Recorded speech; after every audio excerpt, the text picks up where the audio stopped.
महाराणा प्रताप सिंह सिसोदिया उदयपुर मेवाड़ के सिसोदिया राजपूत राजवंश के राजा थे। उनका नाम इतिहास में वीरता और दृढ़ प्रण के लिए अमर है। उन्होंने मुगल सम्राट अकबर की अधीनता स्वीकार नहीं की और कई सालों तक संघर्ष किया। महाराणा प्रताप सिंह ने मुगलों को कई बार युद्ध में भी हराया।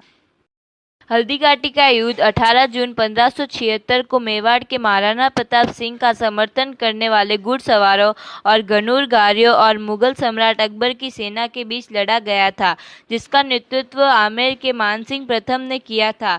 युद्ध तो अनिर्णित रहा, परंतु मेवाड़ वासियों को महत्वपूर्ण नुकसान हुए, लेकिन मानसिंह महाराणा प्रताप को पकड़ने में विफल थे। 1586 में चित्तौड़गढ़ की विकट घेराबंदी के कारण मेवाड़ की उपजाऊ पूर्वी ब्लेड को मुगलों ने जीत लिया था। लड़ाई का स्थान राजस्थान के गोगुंदा के पास हल्दी घाटी में एक शंकरा पहाड़ी में लड़ा था।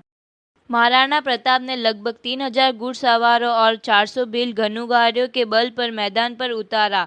मुगलों का नेतृत्व आमेर के कपटी राजा मान सिंह ने किया था, जिन्होंने लगभग 5000 से 10,000 लोगों की सेना की कमान संभाली थी।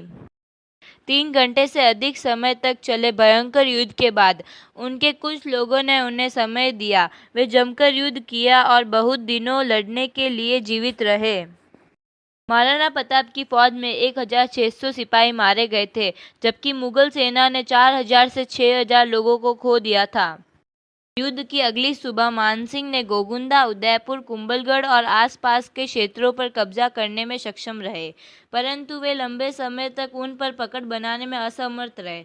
1579 के बाद जैसे ही अकबर का ध्यान ईरान और मध्य एशिया की ओर स्थानांतरित हुआ, प्रताप और उनकी सेना अरावली पर्वतों से बाहर आ गई और मेवाड़ के पश्चिमी क्षेत्रों को आज़ाद करवा लिया।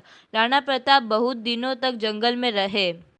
सेना की ताकत। मेवाड़ी परंपरा और कविताओं के अनुसार राणा की सेना की संख्या 20,000 थी, जिन्हें मानसिंह की 80,000 मजबूत सेना के खिलाफ खड़ा किया गया था। हालांकि जगन्नाथ सरकार इस संख्याओं के अनुपात से सहमत है, लेकिन उनका मानना है कि मानसिंह के युद्ध हाथी पर कूदते हुए राणा प्रताप के घोड़े चेतक की लोकप्रिय कहानी के रूप में अतिरिक्त है। सतीश चंद्र का अनुमान है कि मानसिंह की सेना में 5000 से 10,000 पुरुष शामिल थे, जिनमें से मुगल और राजपूत दोनों शामिल थे। दोनों पक्षों के पास युद्ध के हाथी थे, लेकिन राजपूतों के पास कोई गोला बारूद या तोपें नहीं थी। मुगलों ने बिना पहिए के तोपखाने या भारी आयुध का मैदान नहीं बनाया, बल्कि कई कस्तूरी को रोजगार दी। Thank you for watching. Please subscribe my channel.